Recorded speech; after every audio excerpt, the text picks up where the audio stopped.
bien fiers que l'Université Laval puisse participer à la collecte des matières organiques au niveau du campus, qui amène ces matières ici. Puis nous, de notre côté, on peut faire vraiment du compostage de ces matières-là, puis faire des produits à valeur ajoutée par la suite.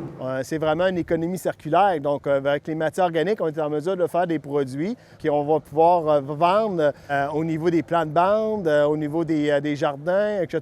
Donc, je trouve ça important. On a vraiment une équipe dédiée chevronnée au niveau des agronomes. Donc, on a un agronome qui travaille à temps plein avec un technicien agronome.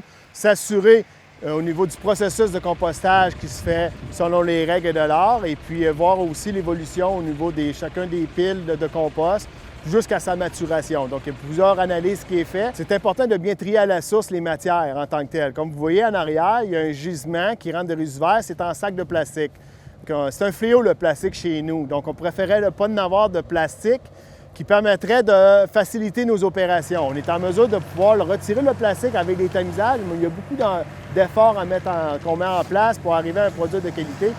Donc, trier les bonnes choses dans le bon bac est très important. Donc, la bouteille de vin, de le mettre vraiment dans le bac de recyclage et non dans le bac brun, parce que ça peut causer des problématiques au niveau du verre quand il y a des corps qui sont tranchants, des corps étrangers tranchants.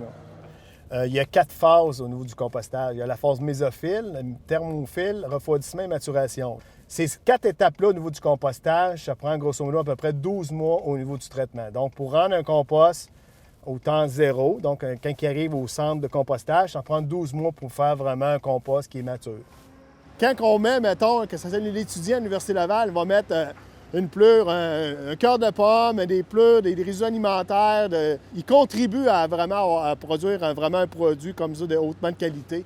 Donc, c'est ça qui est bien de voir la finalité du produit, qu'on puisse en faire bénéficier là, vraiment la communauté. Là.